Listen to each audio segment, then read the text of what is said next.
I'm Kevin Cirilli, Chief Washington Correspondent for Bloomberg Television and Bloomberg Radio. Coming up, we're going to check in with Senator Kevin Cramer, a Republican from North Dakota. But in the meantime, some new key developments as it relates to the Senate being able to get to some type of replenishment for the Small Business Administration loans. And that's where I want to begin the conversation with Senator Cramer. Senator, thank you for joining us. As it relates to that vote in the Senate, what's the timetable for these small businesses to be able to get the assistance that they so desperately need? Yeah, no, it's a great question, and I'm grateful that we're finally to the point where we can pass this thing evidently today on a voice vote, which of course means no one will object to Senator McConnell's motion, and then it's really has to get done by the House, and I would think there would be a similar process there unless they have to call members back. But assuming that everything can be done in the next 2 days, let's say Senate today, House tomorrow, the good news is the president's, of course, going to sign it, and there's already a backlog for the second tranche. That there were a number of people or businesses who applied with their banks, the first couple of weeks. They weren't able to be funded because they ran out of the funds, and so there's actually some loans ready to go as soon as they get the money. And then I would just strongly encourage anybody who's listening who might be interested in a loan, whether they're a sole proprietor or private contractor or a small business of under 500 employees, to get to their banker and get an application in quickly, because I expect we're going to run out rather quickly again. Well, I'm so glad you brought that up, Senator, because there's this tension that exists from policymakers here in the Beltway to one, want to get money out the door, but also you need to have oversight to make sure that the liquidity is getting into the right people's hands, to Main Street, not these big companies that have seized this opportunity to get free money. So how do you make sure that oversight exists and that larger businesses aren't just taking advantage of this and taking more than they need? Well, I think the whole program is based less on need and more on just the desire to get money into Main Street to liquidate sort of the Main Street. But of course, there's a big difference between a sole proprietor or self-employed independent contractor and a business of 499 employees. So, while small business is 500 and less.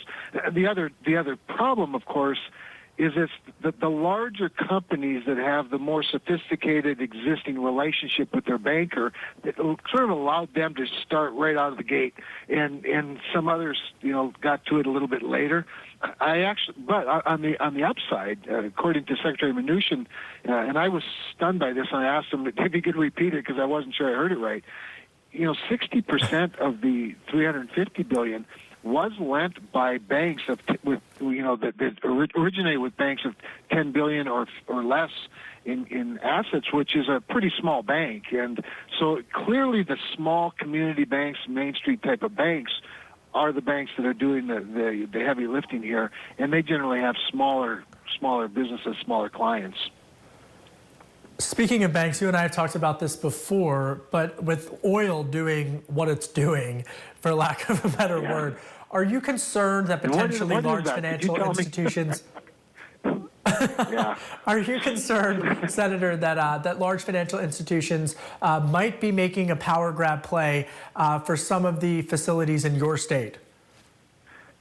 Well, I don't know about my state specifically, although I can tell you that we have a number of companies in North Dakota that would be vulnerable. And I say that because we have a lot of independent companies, a lot of smaller producers. We certainly have some large ones as well, and some public ones, but we have a lot more independents. And the value chain up and down as well, upstream, downstream, the supply chain from, steel companies to service companies to water companies are oftentimes smaller.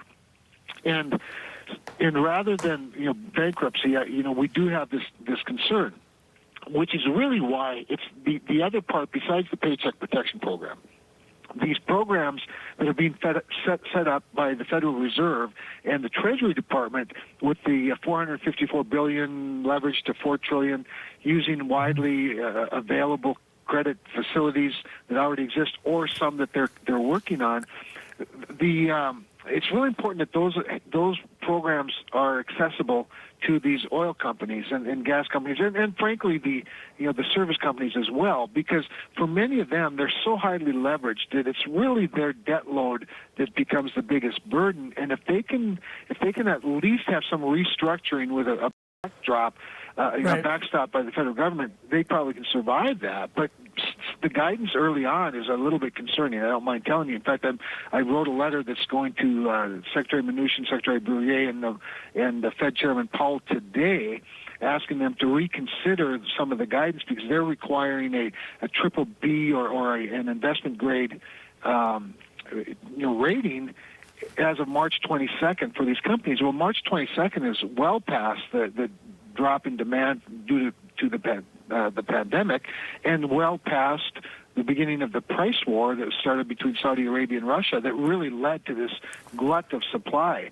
And so they'd be being punished for for something that they didn't do. And these are otherwise companies that are very solid companies over the course of many years. So we're asking them to take a closer look at some of those tools and make sure that they're available to these companies.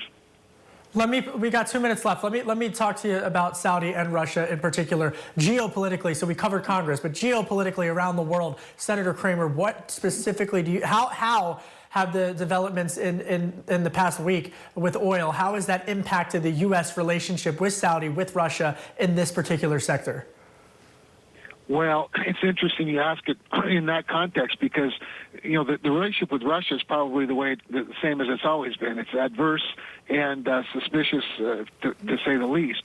With regard to Saudi Arabia, though, I think it's been very damaging and maybe irreparable. I would hope not, but we'll see how Saudi responds. But, them engaging in this super price war where they just filled up everything, including swimming pools in Saudi Arabia with oil. And, of course, now with the low price due to the drop in demand and then this supply glut on top of a supply glut, has led us to this very precarious situation we're in now where everybody's buying oil. And some people have, they haven't hedged, and now they're finding themselves caught in a trap of futures trap. And now everything's being filled up. So it's just exacerbated the problem. At the same time, we've seen imports from Saudi Arabia into the United States quadruple since February. And that should just simply not be allowed. Well, we have 2,500 troops in Saudi Arabia. We have several missile defense batteries. We escort their ships safely, throughout the Middle East. And yet they waged war on our oil and gas industry here in the United States, or particularly our shale industry. So it's a pretty tense relationship, to say the least. And now we have 40 million barrels or so of Saudi oil on its way. Yeah. We're going to have to leave it there. Senator Kevin Cramer, Republican from North Dakota, thank you so much for breaking all of that down for us. Much more market news next. This is Bloomberg.